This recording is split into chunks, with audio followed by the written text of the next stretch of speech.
నమస్తే, welcome to special focus. Amaravati ఈ పేరు పెద్ద ఎత్తున ప్రపంచవ్యాప్తంగా కూడా ఏదైతే మారుమోగినటువంటిది. ప్రపంచ రాజధానిగా అమరావతి ఉంటుందనేటటువంటి లక్ష్యంతో ఏదైతే ఆకాంక్షతో ఇక్కడ ఉన్నటువంటి రైతులంతా కూడా తాము తరతరాలుగా నమ్ముకున్నటువంటి భూములను సైతం ఏపీ ప్రభుత్వానికి ఆంధ్రప్రదేశ్ ప్రజల కోసం అర్పించిన పరిస్థితి. అయితే అనూహ్య పరిణామాల నేపథ్యంలో ప్రస్తుతం జగన్మోహన్ రెడ్డి ప్రభుత్వం రావడంతో రైతుల ఆశలతో పాటు ఆంధ్రప్రదేశ్లో ఉన్న ప్రజల యొక్క ఆకాంక్ష అమరావతి అభివృద్ధి అనేటటువంటిది కూడా ఏదైతే అర్ధాంతరంగా నిలిచిపోయింది. అయితే ఏదైతే గత 4 ఏళ్లకు పైబడి ఏదైతే పెద్ద ఎత్తున అమరావతి ఉద్యమాన్ని నిర్వహిస్తున్నటువంటి రైతాంగం ప్రస్తుతం వాళ్ళ యొక్క అభిప్రాయాలు, వాళ్ళ యొక్క అభిమతాలు, ఎన్నికలు రాబోతున్న పరిస్థితుల్లో వాళ్ళ ఆకాంక్ష నెరవేర్చుకోవడానికి ఎలా ముందుకెళ్తున్నారనే విషయాన్ని మనం తెలుసుకుందాం. మనతో ఉన్నారు తుళ్ళూరు శిబిరం నిర్వాహకులు, అలాగే రాజధాని అమరావతి జేఏసీకి సంబంధించినటువంటి నాయకులు అప్పారావు గారు ఉన్నారు. అప్పారావు గారితో మాట్లాడదాం. అప్పారావు గారు నమస్తే. నమస్కారం సార్, ప్రస్తుతం ఏదైతే ఎన్నికలు సమీపిస్తున్నటువంటి పరిస్థితి, రాజధాని రైతులతో పాటు రాష్ట్ర వ్యాప్తంగా ఉన్నటువంటి ప్రజలు కూడా ఏదైతే వాళ్ళకు ఉపయోగకరమైనటువంటిది రాష్ట్రాన్ని అభివృద్ధి చేసేటటువంటి ప్రభుత్వాన్ని ఎన్నుకోవాల్సినటువంటి సమయం ఆసన్నమైంది. ఈ నేపథ్యంలో రాజధాని రైతుగా, ఉద్యమ నాయకుడిగా, ఏదైతే ఈ యొక్క శిబిరం నిర్వాహకుడిగా ప్రస్తుతం రాబోయే ఎన్నికలకు సంబంధించి ఎలా ముందుకెళ్తున్నారు? జై అమరావతి, జై ఆంధ్రప్రదేశ్. ఈ రాష్ట్రంలో ప్రస్తుతం రాక్షస పరిపాలన కొనసాగుతుందండి.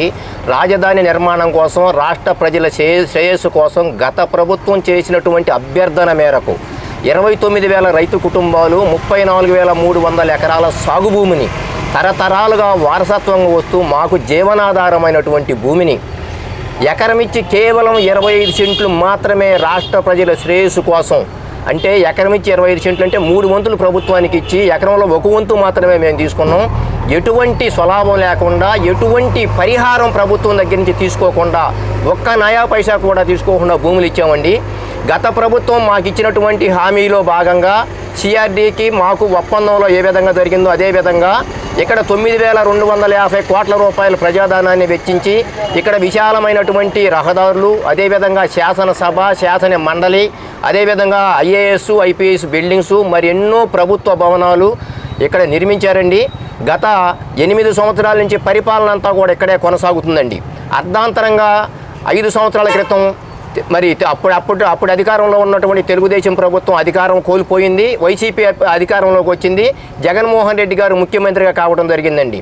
ఆయన ముఖ్యమంత్రి అయిన దగ్గర నుంచి అమరావతిని విధ్వంసం చేయాలి, విచ్ఛిన్నం చేయాలనే ఒక కుట్రపూరితంగా వ్యవహరిస్తూ అమరావతిని విధ్వంసం చేయాలనే ఒక లక్ష్యంగా 3 రాజధానులు నిర్మిస్తానని చెప్పి ఆయన మరి ఒక అనాలోచిత నిర్ణయం తీసుకోవడం జరిగిందండి.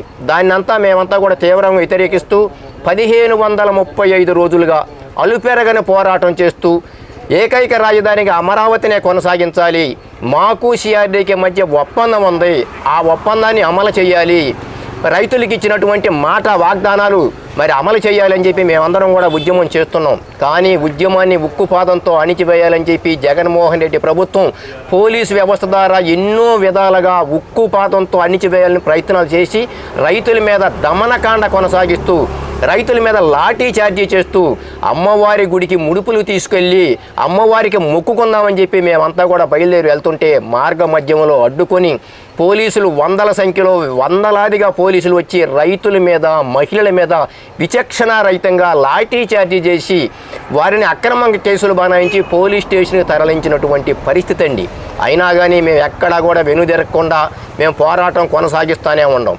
దీంట్లో ఇక్కడ ఉన్నటువంటి ఎస్సీ రైతులు, ఎస్టీ రైతులు చాలామంది ఉన్నారండి. ఎస్సీ రైతుల మీదే అట్రాసిటీ కేసు పెట్టి భారతదేశ చరిత్రలో ఎన్నడూ లేని విధంగా ఎస్సీ రైతులకి అట్రాసిటీ కేసు పెట్టి వారి చేతులకు బేడీలు వేసి గుంటూరు నడి రోడ్డులో నడిపించుకుంటూ వెళ్ళి రిమాండ్కు తరలించినటువంటి పరిస్థితి. న్యాయస్థానాలే మా దేవాలయాలు, న్యాయమూర్తులే మా దేవుళ్ళుగా భావించి వీళ్ళు చేస్తున్నటువంటి అరాచకానికి న్యాయస్థానాలకు వెళితే మాకు న్యాయస్థానాల్లో అన్ని విషయాలు కూడా ఈ ప్రభుత్వం తీసుకున్నటువంటి తప్పుడు జీవోలు కానీ, తప్పుడు విధానాలకు కానీ అన్నిటినీ కూడా మరి మందలించడం కానీ, మరి ఆ జీవోలను కొట్టేయటం కానీ, ఏకైక రాజధానికి అమరావతినే కొనసాగించాలని గౌరవ హైకోర్టు వారు 2021 సంవత్సరం మార్చి 3వ తారీఖున సంచలనమైనటువంటి తీర్పు చెప్పడం జరిగిందండి. అమరావతిని 6 నెలల్లో అభివృద్ధి చేయాలి, అదేవిధంగా రైతులకు ఇచ్చినటువంటి ప్లాట్లు 3 నెలల్లో అభివృద్ధి చేయాలంటే ఎక్కడా కూడా అడవిని తలపిస్తున్నాయండి. ఈ 34,000 ఎకరాలు అడవిని తలపిస్తున్నాయి. వన్యమృగాలు తిరుగుతున్నాయి, కొండ చిలువులు తిరుగుతున్నాయి. మరి ఆ పొలాల్లోకి పోలేనటువంటి పరిస్థితి. కానీ ఎక్కడ కూడా కంప చెట్లు కూడా పెక్కకుండా మేము ఏ విధంగా అయితే భూములు ఇచ్చామో రైతుల కంపెనీ అడవిని చూసి ప్రతిరోజు కుమిలి ఏడవాలి, మానసిక స్థైర్యాన్ని దెబ్బతీయాలని మమ్మల్ని మానసిక క్షోభకు గురి చేస్తూ ఈ ప్రభుత్వం వ్యవహరిస్తుందండి. ఈ ప్రభుత్వం అధికారంలో రాగానే అమరావతిలో ఒకే కులం అన్నారు, ఒకే మతం అన్నారు, ఒకే పార్టీ అన్నారు. ఎక్కడండి? గత 50 సంవత్సరాల నుంచి తాడికొండ నియోజకవర్గం ఎస్సీ రిజర్వ్డ్ నియోజకవర్గ పరిధిలో ఉంది. మరి వైసీపీకి చెందినటువంటి శ్రీదేవి గారు ఇక్కడ ఎమ్మెల్యేగా ఉన్నారు. అది అవాస్తవం. అదేవిధంగా ఇది ముంపు ప్రాంతం అన్నారు.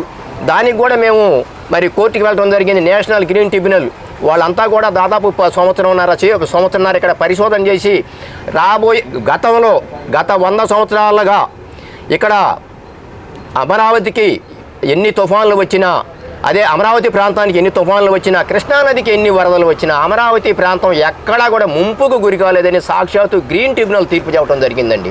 అదేవిధంగా ఇన్సైడ్ రేడింగ్ జరిగిందని చెప్పి మరొక అవాస్తవం చెప్పారండి. ఎక్కడో కూడా అవాస్తవం, ఇక్కడ ఇన్సైడ్ రేడింగ్ జరగలేదని గౌరవ హైకోర్టు వారు మరి ఇన్సైడ్ రేడింగ్ జరగలేదని మరి వారు కూడా తీర్పు చెప్పడం జరిగింది. మరి అదేవిధంగా ఇక్కడ మరి చిన్నకారు రైతులు, సన్నకారు రైతులు అంతా ఉండారండి. కానీ ఇక్కడ భూస్వాముల రాజధాని, కమ్మ రాజధాని, భూస్వాముల రాజధాని అని మరొక దుష్ప్రచారం చేసి గత ఎన్నికల్లో లబ్ధి పొందడం జరిగిందండి. దాన్ని కూడా ఆధారాలతో సహా నిరూపించగలిగాం. ఇక్కడ రాజధాని నగర నిర్మాణం కోసం భూములు ఇచ్చినటువంటి 29,800 మంది రైతుల్లో 20,490 మంది కేవలం ఎకరం కంటే తక్కువ భూమి ఇచ్చినటువంటి సన్నకారు రైతులు. అదేవిధంగా 5,227 మంది 2 ఎకరాల కంటే, ఎకరం పైన 2 ఎకరాల కంటే మరి 2 ఎకరాల మధ్యలో భూములు ఇచ్చినటువంటి చిన్నకారు రైతులు. అంటే మొత్తంగా చూసుకుంటే 25,700 మంది, దాదాపు 85% సన్నకారు చిన్నకారు రైతులు భూములు ఇచ్చారండి. ఇది మరి దాని ద్వారా అర్థమవుతుంది ఇది భూస్వాముల రాజధాని కాదు, బడుగు బలహీన వర్గాల సన్నకారు చిన్నకారు రైతుల రాజధాని అని చెప్పి మేము గణాంకాలతో సహా ఈ ప్రభుత్వానికి వివరించామండి. అదేవిధంగా ఇక్కడ ఒక కమ్మ కులం వారే భూములు ఇచ్చారని చెప్పారండి. అది కాదు, ఇక్కడ భూములు ఇచ్చినటువంటి రైతులు ఏ కులానికి ఎంతమంది ఇచ్చారో అవన్నీ కూడా గణాంకాలతో సహా ఈ ప్రభుత్వానికి వివరించామండి. మరి 23% రెడ్డి సోదరులు ఉన్నారు, కేవలం 18% మాత్రమే కమ్మవారు ఉన్నారు. అదేవిధంగా 32% మంది ఎస్సీ, బీసీలు, మైనార్టీలు వీళ్ళంతా కూడా ఉన్నారు. అదేవిధంగా కాపు కులానికి చెందిన వారు ఇక్కడ మరి 16% ఉన్నారు. మరి అన్నీ కూడా గణాంకాలతో సహా కూడా ఈ ప్రభుత్వానికి వివరించాం. లెక్కలన్నీ కూడా ఈ ప్రభుత్వం దగ్గరే ఉన్నాయి. అయినా కానీ ఏదో ఒక విధంగా దుష్ప్రచారం చేసి మరి అమరావతి మీద బురద ఎమ్మాలని చెప్పి ఈ ప్రభుత్వం ప్రయత్నం చేస్తుంది. అదేవిధంగా అమరావతి నిర్మించాలంటే 1,00,000 కోట్ల రూపాయలు వ్యయం ఖర్చు అవుతుందని చెప్పి ఈ ప్రభుత్వం మరి ఎన్నో దుష్ప్రచారాలు చేస్తుందండి. ఏమీ అవసరం లేదండి, 1,00,000 కోట్లు అవసరం లేదండి. మేము ఇచ్చినటువంటి 34,000 ఎకరాలు, అదేవిధంగా ఇక్కడ ఉన్నటువంటి పోరంబాగు భూములు, ప్రభుత్వ భూములు, డొంకలు, రోడ్లు కలిసి మరో 18,000 ఎకరాలు, మొత్తం 52,000 ఎకరాల భూమి ఇక్కడ అమరావతిలో ఉంది. దీంట్లో రైతులకు ఇచ్చినటువంటి రిటర్న్ బోర్డులు, ప్లాట్లు కానీ, అదేవిధంగా మరి విశాలమైనటువంటి రోడ్లు కేటాయించిన భూమి కానీ, వివిధ సంస్థలు కేటాయించిన భూమి కానీ, ప్రభుత్వ అవసరాలకి ప్రభుత్వ నిర్మాణాలు కేటాయించిన భూమి కానీ ఇంకా 9,500 ఎకరాల మిగులు భూమి ఇక్కడ ఉందండి. దాన్ని విడతల వారీగా అమ్ముకుంటే 2,00,000 కోట్ల రూపాయల సంపద అమరావతిలో ఉందండి. అది మాది కాదండి, మేము దానం చేసిన సంపద. దాంట్లో 4 ఖర్చు పెడితే అమరావతి నగర నిర్మాణం బ్రహ్మాండంగా పూర్తి అవుతుంది. మరి ఈ సంపద అంతా, దీని సంపదను కాపాడుకోవాల్సిన బాధ్యత 5.5 కోట్ల ఆంధ్రప్రదేశ్ది. మరి ఆంధ్రప్రదేశ్ ప్రజలందరూ కూడా ఈ సంపదను కాపాడుకోవాలి. మరి అమరావతి నగర నిర్మాణం కానీ పూర్తి అయితే ఇక్కడ ఉన్నటువంటి ఉద్యోగాలు, మరి ఎంతోమంది నిరుద్యోగులు ఉన్నారు, ఎంతోమంది విద్యార్థులు ఉన్నారు. వాళ్ళకి ఉద్యోగాలు లేక వీళ్ళంతా కూడా ఇతర రాష్ట్రాలకు, ఇతర దేశాలకు వలసలు వెళుతున్నటువంటి పరిస్థితి. వారందరికీ కూడా ఇక్కడే ఉద్యోగాలు లభిస్తాయి. అదేవిధంగా ఇక్కడి నుంచి మరి ఉపాధి లేకుండా మరి రైతు కూలీలు ఎంతోమంది వేరే రాష్ట్రాలకు వెళ్తున్నారు. ఇక్కడ కనుక రాజధాని నగర నిర్మాణం కనుక పూర్తి అయితే మరి ఎంతోమంది దేశ విదేశాల్లో ఉన్నటువంటి పెట్టుబడిదారులు, మరి ఎంతోమంది పారిశ్రామికవేత్తలు 1,000 కోట్ల రూపాయలతో తరలి వచ్చి 13 జిల్లాల్లో కూడా పెట్టుబడులు పెడతారండి. ఈ 13 జిల్లాల్లో పెట్టుబడి పెడితే ఇక్కడ ఉన్నటువంటి విద్యార్థులు కానీ, ఇక్కడ ఉన్నటువంటి నిరుద్యోగులు కానీ, ఇక్కడ ఉన్నటువంటి మరి యువత కానీ, ఇక్కడ ఉన్నటువంటి రైతు కూలీలకు కానీ అందరూ కూడా మంచి ఉపాధి దొరుకుతుంది, రాష్ట్రం అభివృద్ధి చెందుతుంది. మరి ఆ దిశగా ఈ ప్రభుత్వం ఎక్కడా కూడా ప్రయత్నించకుండా ఇక్కడ ఏదైతే గత ప్రభుత్వం తీసుకొచ్చినటువంటి మరి కంపెనీలు ఏవైతే ఉన్నాయో వాళ్ళందరినీ కూడా మరి బెదిరించి వాళ్ళందరూ కూడా భయపెట్టి కంపెనీల్లో మాకు వాటాలు ఇవ్వాలి, మాకు షేర్లు ఇవ్వాలి అని చెప్పి వాళ్ళని భయపెట్టి ఇక్కడి నుంచి తరలిపోయేటట్టు కొత్త కంపెనీ ఒకటి తీసుకురాలేదు. ఉన్న కంపెనీలన్నీ కూడా వేరే రాష్ట్రాలకు పారిపోతాయి. ప్రస్తుతం చూసినట్లయితే ఇది కేవలం ఒక సామాజిక వర్గానికి చెందినటువంటి రాజధాని అనేటటువంటి ఒక అభిప్రాయం సాక్షాత్తు ముఖ్యమంత్రి ప్రభుత్వ వేదికలపైనే వ్యాఖ్యానించడం జరిగింది. ఒకవేళ అదే సామాజిక వర్గానికి సంబంధించినటువంటి ప్రభావం ఇక్కడ ఉండి ఉంటే శ్రీదేవి ఇక్కడ ఎమ్మెల్యేగా గెలిచి ఉండేది, వైసీపీకి సంబంధించినటువంటి ప్రతినిధి. ఇక రెండవది ఏదైతే రాజధానికి సంబంధించి జగన్మోహన్ రెడ్డి వస్తే దీన్ని నిర్వీర్యం చేస్తాడు అని కళ్ళలోనైనా అనుకున్నారు. జగన్మోహన్ రెడ్డి గారు ఎన్నికల ముందు ఒకటే చెప్పాడండి, నేను ఇక్కడే ఇల్లు కట్టుకున్నాను. అప్పటి ముఖ్యమంత్రి నారా చంద్రబాబు నాయుడు గారు ఇక్కడ ఇల్లు కట్టుకోలేదు, నేను ఇక్కడే ఇల్లు కట్టుకున్నాను, నేను రాజధాని అభివృద్ధి చేస్తానని చెప్పి, అదేవిధంగా రైతులు ఇక్కడ ఉన్నటువంటి ప్రజలకి అబద్ధం చెప్పి, ఇక్కడ ఉన్నటువంటి రైతు కూలీలు ఎంతోమంది ఉన్నారండి, దాదాపు 30,000 మంది రైతు కూలీలు, రైతు ఉపాధి కోల్పోయిన రైతు కుటుంబాలు ఉంటే వాళ్ళకి గత ప్రభుత్వం 2,500 రూపాయలు ఒక నెలకి రాజధాని పెన్షన్ ఇస్తుంటే మీ పెన్షన్ నేను 5,000 రూపాయలు పెంచుతానని చెప్పి ఈ 30,000 కుటుంబాల వారిని అబద్ధాలు చెప్పి వారిని మోసం చేసి వారి చేత ఓట్లు వేయించుకొని ఇప్పుడు 5 సంవత్సరాలు అవుతుంది జగన్మోహన్ రెడ్డి గారు వచ్చి. ఇంతవరకు ₹1 కూడా రాజధాని పెన్షన్ రైతు కూలీలకు ఇవ్వకుండా వారిని మోసం చేసి వాళ్ళ చేత ఓట్లు వేయించుకున్నటువంటి పరిస్థితి. నేను ఇంత ముందే చెప్పానండి, గత 50 సంవత్సరాల నుంచి ఇది ఎస్సీ రిజర్వ్డ్ నియోజకవర్గం. ఇక్కడ ఉన్నటువంటి ఉండవల్లి శ్రీదేవి గారు వైసీపీకి చెందినటువంటి నాయకురాలు. మరి ఒకే కులం ఒకే మతం అని వాళ్ళు అబద్ధం చెబితే ఏ విధంగా కుదిరిద్దండి? ఇక్కడ ఉన్నటువంటి ఎస్సీలు, ఎస్టీలు, బీసీలు, మైనార్టీలు, మరి అదేవిధంగా కాపు సోదరులు, రెడ్డి సోదరులు ఎంతోమంది అందరూ కలిసికట్టుగా మరి ఆ రోజు గత ప్రభుత్వం చేసినటువంటి అభ్యర్థన మేరకు రాష్ట్ర ప్రజల శ్రేయస్సు కోసం, భావి తరాల వారి కోసం ఇక్కడ రాజధానిలో భూములు ఇవ్వడం జరిగిందండి. సార్, ఇప్పుడు ప్రస్తుతం ఏదైతే రాజధానిలో అసలు నిర్మాణాలే జరగలేదు, ఇది శ్మశానం లాంటిది అనేటటువంటి వ్యాఖ్యలు బొత్స సత్యనారాయణ కావచ్చు, ప్రభుత్వ ప్రతినిధులు కావచ్చు వ్యాఖ్యలు చేయడం జరిగింది. మరోవైపు బ్యాంకులకేమో ఇక్కడంతా పూర్తయింది, అన్ని బిల్డింగ్స్ పూర్తయ్యాయి, ఇక్కడ అందరూ నివాసం ఉంటున్నారు, వివిఐపీలు ఇక్కడ కార్యనిర్వహణ అంతా జరుగుతుంది అని చెప్పి స్టేట్మెంట్లు ఇచ్చారనేది ప్రస్తుతం బయటకు వచ్చింది. దీన్ని ఎలా భావిస్తారు? రాష్ట్ర ప్రజలకు ఏం చెప్తారు? జగన్మోహన్ రెడ్డి గారు చెప్పేవి మొత్తం, మంత్రులు ఎమ్మెల్యేలు చెప్పేవి మొత్తం అన్నీ పచ్చాబద్ధాలు. ఇక్కడ నిర్మాణాలు ఏమీ జరగలేదు అని చెబుతున్నారు, అన్నీ గ్రాఫిక్స్ అని చెబుతున్నారు. గ్రాఫిక్స్ అయితే మీరు గత 5 సంవత్సరాల నుంచి గ్రాఫిక్స్లో కూర్చొని పనిచేస్తున్నారా, బిల్డింగ్లో కూర్చొని పనిచేస్తున్నారా? రాష్ట్ర ప్రజలకి మీరు తెలియజేయండి. ముందు మీరు బిల్డింగ్లో కూర్చొని పనిచేస్తున్నారా, గ్రాఫిక్స్లో కూర్చొని పనిచేస్తున్నారా, జనానికి తెలియజేయండి. అదేవిధంగా ఈ ప్రభుత్వం ఎన్నో విధాలుగా గతంలో కూడా 13 జిల్లాల్లో సంపద అంతా తీసుకొచ్చి ఈ అమరావతిలోనే పెడుతున్నారు, ఈ అమరావతి ప్రజలకు లబ్ధి చేకూరే విధంగా ఈ ప్రభుత్వం ప్రయత్నం చేస్తుందని చెప్పి దుష్ప్రచారాలు, అబద్ధాలు చెప్పి అధికారంలోకి వచ్చారండి. ఇక్కడ దాదాపుగా 9,250 కోట్ల రూపాయల ప్రజాధనాన్ని వెచ్చించి నిర్మాణాలు జరిగినాయి.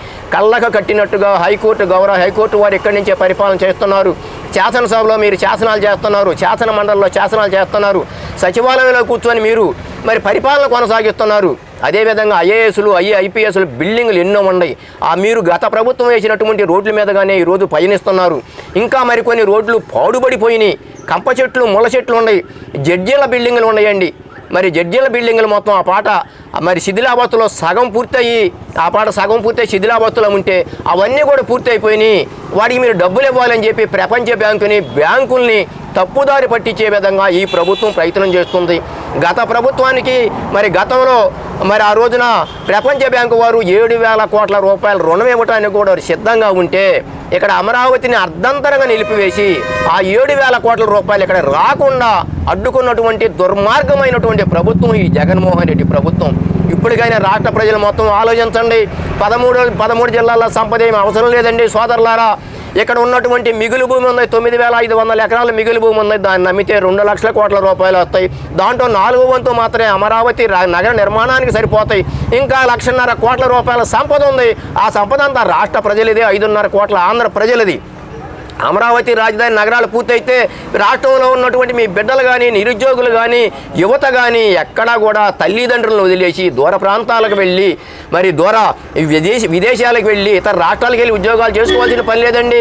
మీ జిల్లాల్లో మీ ఇళ్ల ముందే పరిశ్రమలు 13 జిల్లాల్లో పరిశ్రమలు నెలకొల్పుతారు. గత ముఖ్యమంత్రి నారా చంద్రబాబు నాయుడు గారు ఉన్నప్పుడు మరి అక్కడ కియో పరిశ్రమ వచ్చింది, శ్రీ సిటీ వచ్చింది, వైజాగ్ పోతే లూలు కంపెనీలు వచ్చినాయి. మరి ఎన్నో కంపెనీలు ప్రతి జిల్లాకి ఒక పెద్ద పరిశ్రమ పరిశ్రమ తీసుకొచ్చి ఆ ఏరియాలో ఉన్నటువంటి రైతాంగానికి కానీ ఆ ఏరియాలో ఉన్నటువంటి విద్యార్థులకు కానీ నిరుద్యోగులకు కానీ మంచి ఉపాధి దొరికేటట్టుగా అక్కడ ఉన్నటువంటి రైతు కూలీలకి మంచి ఉద్యోగాలు ఉపాధి దొరికేటట్టుగా మరి ఆ రోజు ఆయన ప్రయత్నం చేసి ఎంతోమందికి ఉద్యోగ అవకాశాలు అదేవిధంగా ఉపాధి చూపించినటువంటి వ్యక్తి నారా చంద్రబాబు నాయుడు గారు. అమరావతి కనుక అభివృద్ధి అయితే అదేవిధంగా ఈ జగన్మోహన్ రెడ్డి లాంటాడు అభివృద్ధి చేయటం అంటే తెలియదు, నేనేదో బటన్ నొక్కుతున్నాను, నేను అందరికీ మరి పథకాలు ఇస్తున్నాను, నవరత్నాలు అని చెబుతున్నాడు. బటన్ నొక్కటమే ఉందండి, బటన్ చిన్నపిల్లాడే నొక్కుతాడండి, మన ఇంట్లో చిన్నపిల్లాడు కూడా నొక్కుతాడు. కానీ ఒకవైపు అభివృద్ధి కావాలి, రెండో వైపు సంక్షేమం కావాలి. అభివృద్ధి చేసుకుంటూ అభివృద్ధి మీద వచ్చినటువంటి ఆదాయంతో సంక్షేమం చేసుకోవాలి. కానీ ఈ రకంగా 9 లక్షల కోట్ల రూపాయలు అప్పు తీసుకొచ్చి 5 సంవత్సరాల్లో నువ్వు పరిపాలన కొనసాగిస్తే ఈ 9 లక్షల కోట్ల రూపాయలు 5 కోట్ల ప్రజల మీద కనుక ఒక్కొక్క తలకాయకి కనుక భాగిస్తే ఒక్కొక్క తలకాయకి 1,80,000 రూపాయలు అప్పు తేలుతుందండి. మరి అవి ఒక కుటుంబంలో నలుగురుంటే 7,20,000 రూపాయలు ఒక్కొక్క కుటుంబానికి భారం వేసినటువంటి దుర్మార్గపరమైనటువంటి ముఖ్యమంత్రి జగన్మోహన్ రెడ్డి గారు. మరి మీరు అనుకోవచ్చు మేము అప్పు తీర్చాల్సిన పనులే, మేము అప్పు కట్టమనుకోవచ్చు. లేదండి, మీరు 5 సంవత్సరాల నుంచి మేము ఏదేసినటువంటి అప్పుని కడతానే ఉన్నారు. వస్తువులు పెరిగిన మన నిత్యావసర వస్తువులు పెరిగిన రూపంలో కానీ జిఎస్టీ రూపంలో కానీ కరెంటు బిల్లుల రూపంలో కానీ ఆయిల్ రూపంలో కానీ అదేవిధంగా గ్యాస్ సిలిండర్లు విపరీతంగా రేట్లు పెరిగిపోయినాయి, కరెంటు బిల్లులు విపరీతంగా రేట్లు పెరిగినాయి. ఇవన్నీ కూడా మనకు తెలియకుండా మన మీద భారం వేశాడు. గతంలో గత ప్రభుత్వం ఉన్నప్పుడు మధ్యతరగతి కుటుంబానికి నెలకు 3,000 రూపాయలు సరిపోయాయండి. ఈరోజు 6,000 రూపాయలు, మరి సంవత్సరానికి నెలకు 6,000 రూపాయలు ఖర్చు అవుతుందండి మధ్యతరగతి కుటుంబానికి. మరి అంటే నెలకు 3,000 రూపాయలు అదనం భారం పడుతుంది కదా, సంవత్సరానికి 36,000 పడుతుంది కదా, 5 సంవత్సరాలకి 1,80,000 రూపాయలు మన తెలియకుండా మన మీద భారం పడుతుంది. మరి ఇటువంటి ముఖ్యమంత్రి మన మీద అప్పేసి అప్పులు తీసుకొచ్చి రాష్ట్రాన్ని అభివృద్ధి చేస్తున్నాను, మీకు పథకాలు ఇస్తున్నానని చెబుతున్నాడు. పథకాలు కాదండి, మన నెత్తి మీద మరి పెద్ద మోయలేనటువంటి కుంపడి పెట్టి మన మీద భారం పెట్టి మన అధమ పాతాలని తొక్కడానికి ఈ ముఖ్యమంత్రి ప్రయత్నం చేస్తున్నాడు. రాబోయే రోజుల్లో కనుక మళ్ళీ ఈయనే కనుక ఉంటే మనకు ఒక్క రూపాయి కూడా అప్పు పుట్టదు, అభివృద్ధి లేదు, మనం ఎవరూ కూడా ఇక్కడ బతకలేనటువంటి పరిస్థితి. ఆంధ్రప్రదేశ్లో ఉన్నటువంటి ప్రజానీకం అంతా కూడా మరి వేరే రాష్ట్రాలకి వలసలు పోయే పరిస్థితి వస్తుంది. కాబట్టి రాష్ట్ర ప్రజలందరూ కూడా ఆలోచించి విఘ్నతతో ఆలోచించి అమరావతిని కాపాడుకుందాం, రాజధానిని కాపాడుకుందాం, ఆంధ్రప్రదేశ్ రాష్ట్రాన్ని కాపాడుకొని ఇటువంటి దుర్మార్గ పరిపాలన చేస్తూ రాక్షస పరిపాలన చేస్తూ అరాచక పరిపాలన చేస్తున్నటువంటి జగన్మోహన్ రెడ్డిని ఇంటికి సాగనంపి మరి పాలిచ్చే ఆవును కాదనుకొని ఎగిరెగిరితోనే దున్నపోతుని తెచ్చుకునేమనే సామెత ఉంది. అదేవిధంగా పాలిచ్చే ఆవు లాంటి గంగెగోవి లాంటి నారా చంద్రబాబు నాయుడు గారిని మనం అధికారంలో తీసుకొచ్చుకుంటే రాష్ట్రం బాగుపడుతుంది, రాష్ట్రం అభివృద్ధి చెందుతుంది, రాజధాని నగర నిర్మాణాలు పూర్తవుతాయి, మన బిడ్డలందరికీ మంచి ఉద్యోగాలు వస్తాయి, మనందరికీ మంచి ఉపాధి దొరుకుతుంది. రాష్ట్ర ప్రజలందరూ కూడా విఘ్నతతో ఆలోచించాలని ప్రతి ఒక్కరికి పేరున రాజధాని రైతుగా నేను మనవి చేస్తున్నాను. అంటే సార్, ప్రస్తుతం అప్పారావు గారు వైజాగ్ క్యాపిటల్ అంటూ పలుమార్లు పెద్ద ఎత్తున కూడా అసెంబ్లీలో వ్యాఖ్యలతో పాటు వెళ్ళి తీరతాం అనేటటువంటి ఒక నిరంకుశమైనటువంటి వ్యాఖ్యలు వింటే మీకేమనిపించింది? ఏమండి, వీళ్ళన్నీ అబద్ధాలు చెప్పి 3 ప్రాంతాల వారికి తగువులు పెట్టి 3 ప్రాంతాల మధ్య చిచ్చు పెట్టి ఏదో విధంగా రాజకీయంగా లబ్ధి పొందాలని జగన్మోహన్ రెడ్డి గారు ప్రయత్నం చేస్తున్నాడు. ఆ రోజు ఏం చెప్పాడండి, 2014 సెప్టెంబర్ 18వ తారీఖున శాసనసభ సాక్షిగా ఏం చెప్పాడండి, విజయవాడ గుంటూరు నగరాల మధ్య 30,000 ఎకరాలు రాజధాని నగర నిర్మాణానికి కావాలి, తీసుకొని నేను మనస్ఫూర్తిగా స్వాగతిస్తున్నానని చెప్పి ఆ రోజు జగన్మోహన్ రెడ్డి గారు శాసనసభ సాక్షిగా చెప్పారు. అధికారంలోకి వచ్చినాక మాట తప్పను మడమ తెప్పనని చెప్పి ఈ విధంగా కళ్ళబొలిచో కబుర్లు చెప్పి అబద్ధాలు చెబుతున్నాడు. వైజాగ్ ఉంది, గతంలోనే అక్కడ లూలు కంపెనీ కానీ మంచి పరిశ్రమలు మంచి కంపెనీలు నారా చంద్రబాబు నాయుడు గారు తీసుకొచ్చారు. అక్కడ వైజాగ్ని ఆర్థిక రాజధానిగా చేసి ఆ ప్రాంతం మొత్తాన్ని కూడా అభివృద్ధి చేయాలని చెప్పి ఆయన ఒక దూరదృష్టితో ఆలోచించి వైజాగ్ని అభివృద్ధి చేయాలి, ఉత్తరాంధ్ర మొత్తం వెనకబడ్డ జిల్లాలన్నీ కూడా అభివృద్ధి కావాలని చెప్పి ఆయన ఆ రోజు అన్ని కంపెనీలు తీసుకురావడం జరిగింది. ఈయన అధికారంలోకి వచ్చిన తర్వాత ఆర్థిక రాజధాని లేదు, అక్కడ ఉన్నటువంటి లూలు కంపెనీలు లేవు, అక్కడ ఉన్నటువంటి పరిశ్రమలు లేకపోగా మరి ప్రశాంతమైనటువంటి వాతావరణం నెలకొన్నటువంటి ఆ వైజాగ్లో అక్కడ 1,000 ఎకరాలు ఈ జగన్మోహన్ రెడ్డి ప్రభుత్వంలో ఉన్నటువంటి పెద్దలు కానీ 1,000 ఎకరాలు దోచుకొని అక్కడ ఉన్నటువంటి మరి ప్రశాంతమైన వాతావరణం ఉన్నటువంటి వైజాగ్ని ఒక రాయలసీమ లేకపోతే ఒక ఫ్యాక్షన్ ఏరియాగా ఇలా మారుస్తుంటే అక్కడ ప్రజలు భయభ్రాంతులు గురయ్యి అయ్యా మీకు దండం పెడతాం, మాకు రాజధాని వద్దు, ఏకైక రాజధాని అమరావతికి మద్దతు తెలియజేస్తున్నాం. మేము మానసికంగా ఆ రోజే 2014లో మరి రాజధాని నగర నిర్మాణానికి శంకుస్థాపన జరిగినప్పుడు 2015లో రాజధాని నగర నిర్మాణానికి శంకుస్థాపన జరిగినప్పుడే మా ప్రాంతం నుంచి మేమందరం కూడా మా దేవాలయాల్లో పుట్టమట్టి కానీ మా ఉన్నటువంటి పుణ్యనదుల్లో నుంచి గంగాజలాన్ని తీసుకెళ్ళి మంగళహారతులు బట్టి మేమందరం కూడా ఆ రోజు మరి అమరావతికి ఆ రోజు మద్దతు తెలియజేశాం. మాకు ఆ ఏకైక రాజధాని అమరావతి కొనసాగాలి, రాష్ట్రానికి నడిబొడ్డున ఉంది, అందరికీ అందుబాటులో ఉంటుంది. అదేవిధంగా అమరావతికి పక్కన పవిత్ర కృష్ణానది ఉంది, రాబోయే 100 సంవత్సరాల నీటి ఎద్దలు లేనటువంటి ప్రాంతం. అమరావతికి రోడ్డు మార్గం కానీ రైలు మార్గం కానీ మరి అదేవిధంగా వాయు మార్గం కానీ జల మార్గం కానీ అన్నీ అందుబాటులో ఉన్నాయి. అందరికీ అనువుగా ఉండే ప్లేసు మరి అమరావతినే రాజధాని కొనసాగించండి అని చెప్పి అటు వైజాగ్ వాళ్ళు కానీ ఇటు కర్నూలు వాళ్ళు కానీ రాయలసీమ ప్రజలు కానీ అటు శ్రీకాకుళం ప్రజలు కానీ అందరూ కూడా ముక్త కంఠంతో ఏకైక రాజధాని అమరావతినే కొనసాగించండి, అందరికీ అందుబాటులో ఉంటుందని ప్రతి ఒక్కళ్ళు కూడా కోరుకుంటున్నటువంటి పరిస్థితి. ప్రస్తుతం ఏదైతే అప్పారావు గారు రాబోయేటటువంటి ఎన్నికలకు సంబంధించి రాజధాని రైతుల యొక్క అభిప్రాయం ప్రజలకు ఏం చెప్పాలనుకుంటున్నారు? అయ్యా రాష్ట్ర ప్రజలు ఈరోజు మా దాకా వచ్చింది, ఇవాళ వాళ్ళ సమస్య అనుకుంటున్నారు. సోదరులారా, ఇది మా ఒక్క సమస్య కాదండి. ఇంతకుముందే చెప్పాను, అమరావతి రాజధాని నగర నిర్మాణాలు పూర్తయితే మరి అన్ని జిల్లాల్లో పరిశ్రమలు వస్తాయి, అన్ని జిల్లాల్లో మరి పెద్ద పెద్ద పరిశ్రమలు వస్తాయి, అన్ని జిల్లాల్లో ఉన్నటువంటి విద్యార్థులకి ఉపాధి అందరికీ దొరుకుతుంది, ఉద్యోగాలు దొరుకుతున్నాయి, రాష్ట్రం అభివృద్ధి చెందుతుందని నేను తెలియజేశాను. అదేవిధంగా జగన్మోహన్ రెడ్డి లాంటి కన్నా ముఖ్యమంత్రి కనుక పొరపాటును కనుక వస్తే ఈసారి ఇప్పుడు వరకు మేము రోడ్డు ఎక్కాం, ఈసారి మీరు రోడ్డు ఎక్కాలి. ఎందుకంటే మీ భూములు ఎక్కడ ఉంటాయో మీకే తెలియదు. ఇప్పటికే దాదాపుగా చాలా వరకు భూములు కబ్జా చేశారు, అన్యాక్రాంతం చేస్తున్నారు. మరి మన భూములు రిజిస్ట్రేషన్ చేసుకుంటే మనకి రిజిస్ట్రేషన్ పట్టాలు ఒరిజినల్ పట్టాలు మనకి ఇవ్వట్లేదు, ప్రభుత్వం దగ్గరే ఒరిజినల్ పట్టాలు ఉంటున్నాయి, మరి మనకు డూప్లికేట్ పట్టాలు ఇస్తున్నారు.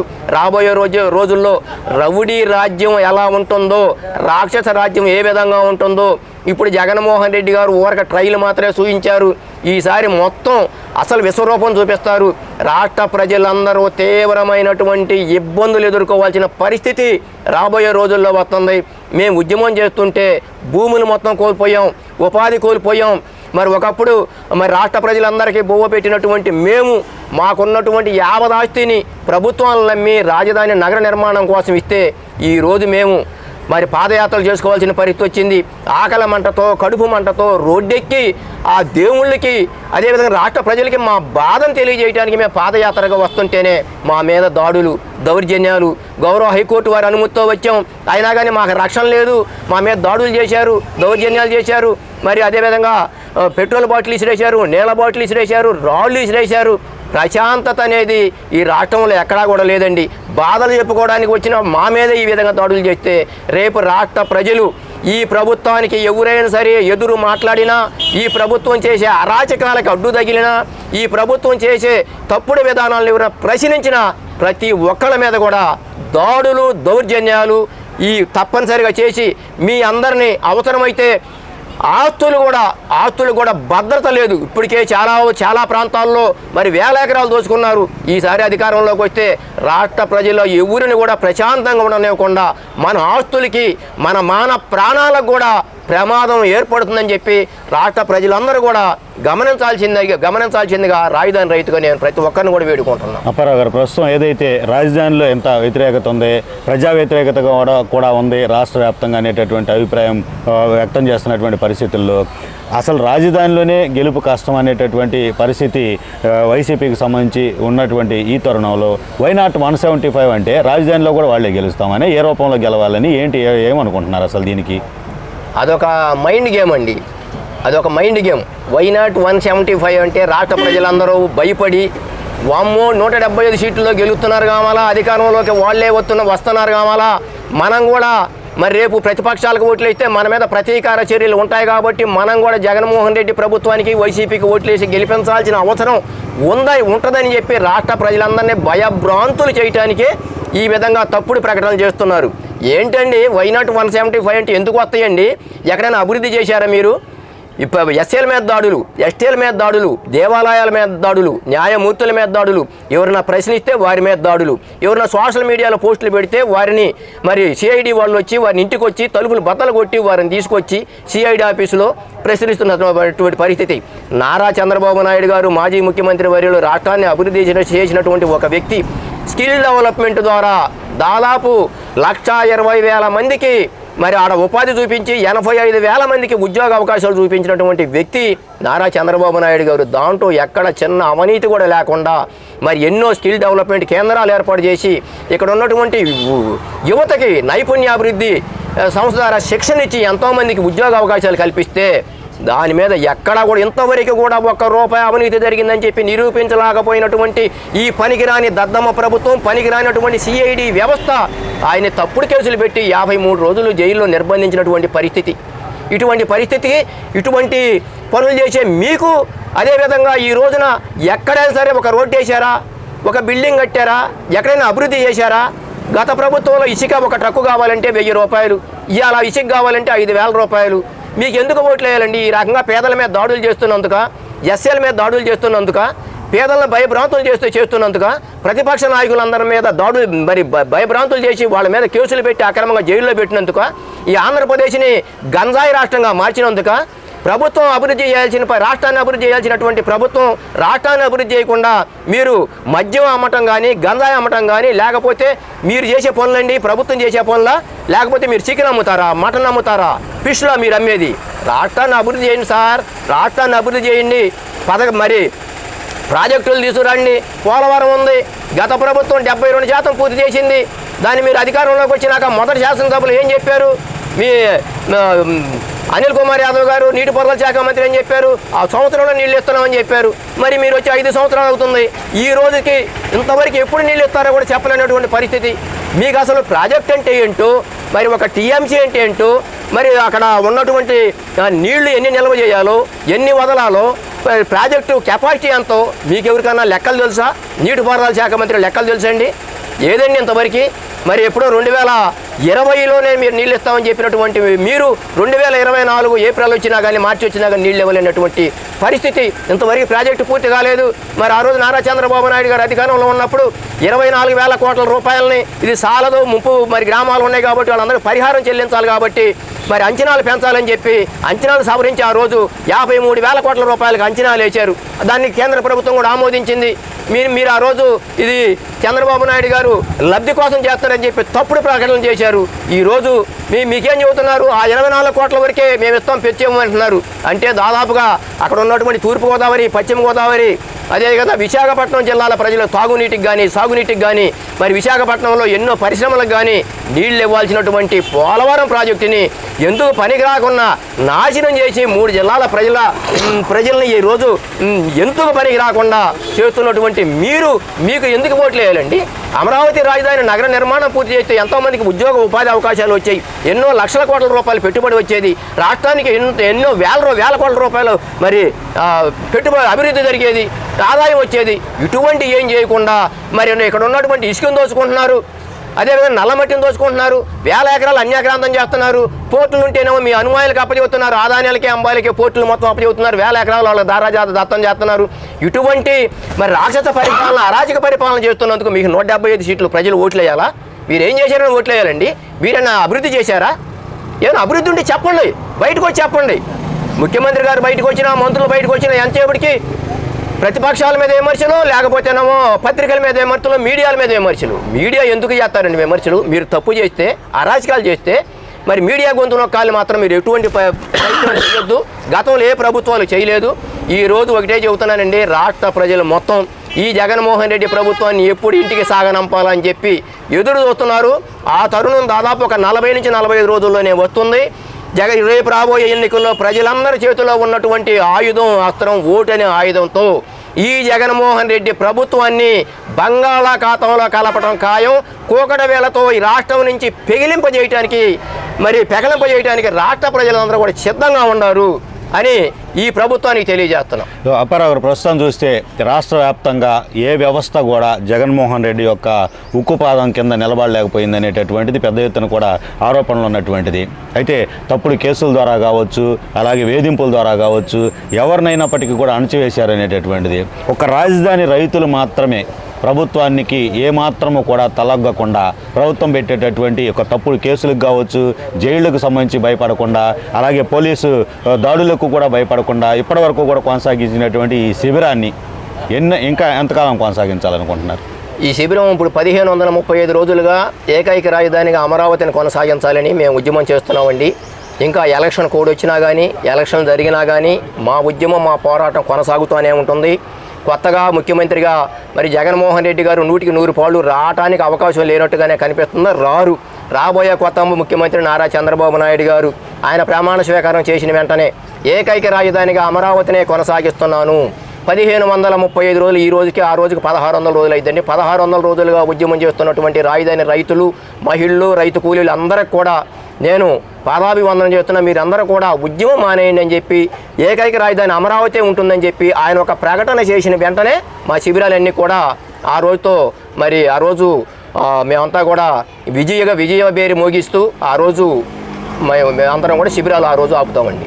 ఇదే పరిస్థితి ఏదైతే రాజధాని ఉద్యమం అనేటటువంటిది రాష్ట్ర వ్యాప్తంగా కూడా ప్రజల్లో చర్చానీయాంశంగా ఉన్నటువంటిది. ప్రభుత్వం నుంచి ఎన్ని అడ్డంకులు వచ్చినా, వేధింపులు వచ్చినా, కేసులు, జైళ్లకు సంబంధించినటువంటి అంశాలన్నింటినీ కూడా ఎదుర్కొని కొనసాగిస్తున్నటువంటి పరిస్థితి. ఈ యొక్క నిరసన దీక్షలకు సంబంధించి ఈ యొక్క నిరసన దీక్షల ప్రభావం ఎంత మేరకు ఉంటుందనేటటువంటి ఒక అభిప్రాయాన్ని అయితే మాత్రం రాజధానికి సంబంధించినటువంటి రైతు నాయకులు, రైతు జేఏసీకి సంబంధించినటువంటి ప్రతినిధులు ఎవరైతే ఒక అప్పారావు గారు చెప్తున్న పరిస్థితి, ఈ రాబోయేటటువంటి ప్రభుత్వం జగన్మోహన్ రెడ్డిని గద్దె దించి మరలా చంద్రబాబు ముఖ్యమంత్రిగా ఆయన ప్రమాణ స్వీకారం రోజున ఏకైక రాజధాని అమరావతి అనేటటువంటి ఒక స్పష్టమైనటువంటి ప్రకటన వెలువడే వరకు కూడా ఈ ఉద్యమం కొనసాగుతుంది.